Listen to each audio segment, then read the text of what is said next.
Sabahul Muslim is proudly sponsored by Shiraz Auto, agents for Mercedes-Benz cars, Smart and Mercedes-Benz vans. Call us on 011 213 1100 or visit our website at shirazauto.co.za.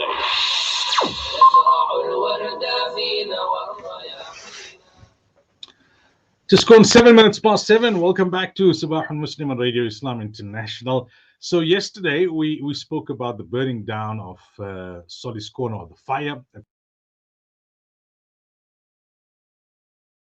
And that news, resulted in many sore hearts, because that corner shop made up the memories and nostalgic moments for many people's childhood. We saw the same last year during the rioting and looting in the Durban area. There were many places that those who grew up in the Durban region felt it formed a massive part of their childhood, and they couldn't understand that they've moved on in life now. Some of them may not necessarily even have been living in that area. Many people may no longer be living or even working in that Fortsburg area. But then you say, but how come it's affecting me so much that I hear that this place has closed down, or this place there was a fire and it's been devastated, or it's burst down, it's burned down. And one of the reasons for those who used to frequent Fortsburg and still were frequenting up to now, you had to pass Solis Corner. You had to stop, even if it was just for a memory. That slab chips wrapped with gooey love, as they would say, that enticing vinegary smell. You just couldn't help yourself. So much of our childhoods is being replaced, slowly but surely. We find ourselves driving down certain roads and looking back with nostalgia. We find our memories are full, yet our reality is that much of what we grew up with has now changed. I take my own example here in Lenasia, right? So when I was growing up, there was no Signet Terrace. There was no Trade Route Mall. There were certain areas in Lenasia which were the, so to speak, hot spots. For a while, I lived in the Rainbow area for about 2 or 3 years with my parents when we were growing up, for a very short while. Otherwise, most of our lives we were in the Nurul Islam area. But initially, we were staying with my grandfather right next to the Nurul Islam Masjid, and then we moved out for a while near the Rainbow area.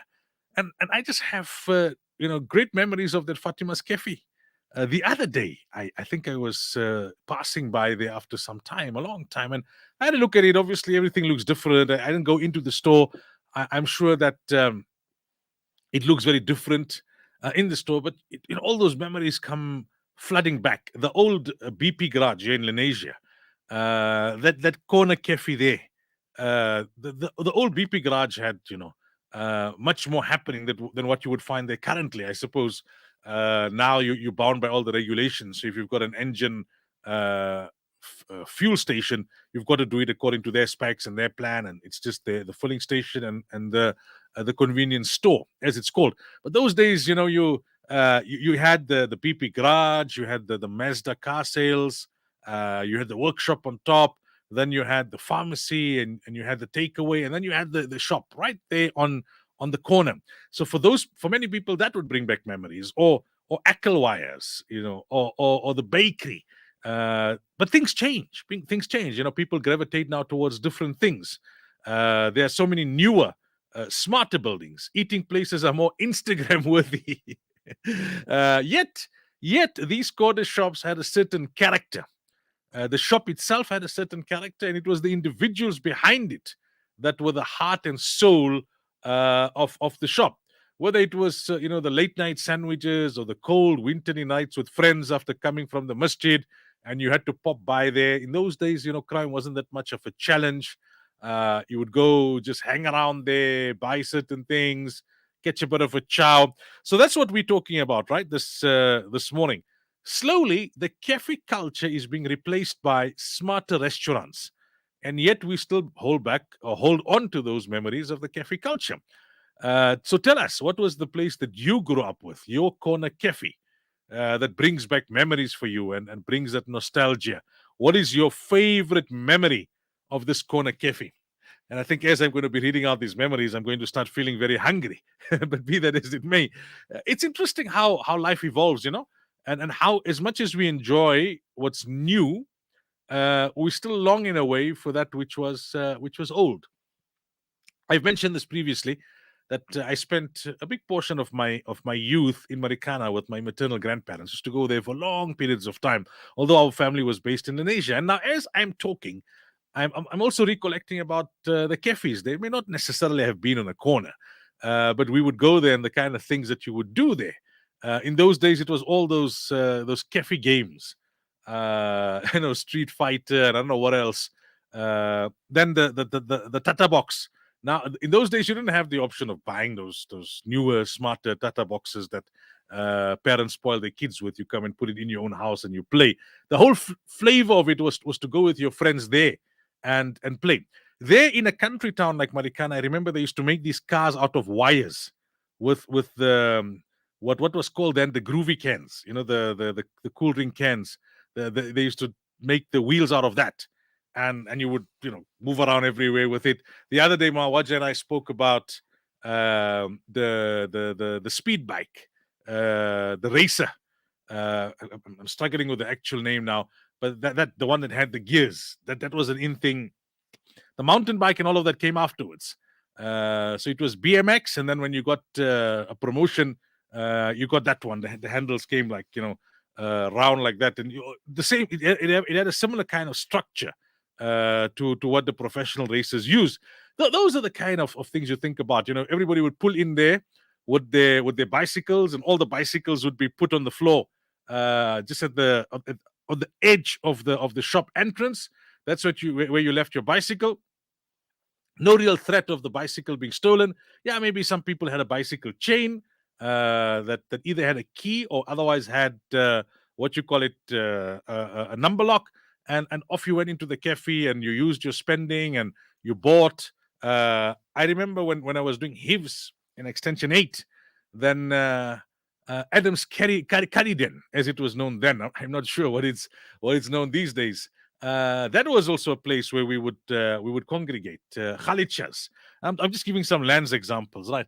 I'm sure everyone in various parts of the country where you're living from can talk about your favorite corner shop memories. And this is flowing from Solis Corner and what happened with Solis Corner. But Solis Corner was, in a way different, because Fordsburg was a very central location for people who came out from the country towns as well. The Oriental Plaza, wanting to do shopping. So people from outside also would want, okay, we're going to shop. We'll read namaz in maybe Newtown, and then we're going to catch a chow there at Solis Corner. So maybe people outside of Fordsburg, were not necessarily residents of Fordsburg, they may also have memories of Solis Corner. So Solis Corner or any other cafe or corner cafe, what's your memories? What do you remember? That's what we're asking you this morning. The WhatsApp number 072-786-1548. The email address smr@radioislam.co.za. You can also communicate with us via Facebook and Twitter. Right, so coming up in a bit, our hadith for the morning. Then we speak to Robin Adams about preserving fisheries, not necessarily the fisheries where you go and buy your fish from, but fishery resources. We'll talk more about that at about 20:07. Mawaja joins us just after 7:30 with the words competition. At about 1:45, we speak about the Iranian satellite launched by Russia that's making the US very edgy. In the next hour, it's 10 years since Marikana. So we'll be speaking to labor analyst Tony Healy, who was there very recently, and he will tell us what it looks like on the mines in Marikana these days.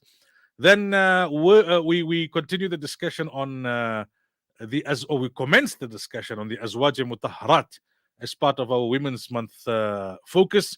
Late in the program, towards the end, we get an update on the tallying in a very tight-neck Kenyan presidential election. So that's what you can look forward to this morning between now and 9 o'clock, inshallah. Time now for this morning's hadith, 16:07. Hadith discussions on Sabahul Muslim with Maulana Sulaimaan Ravat.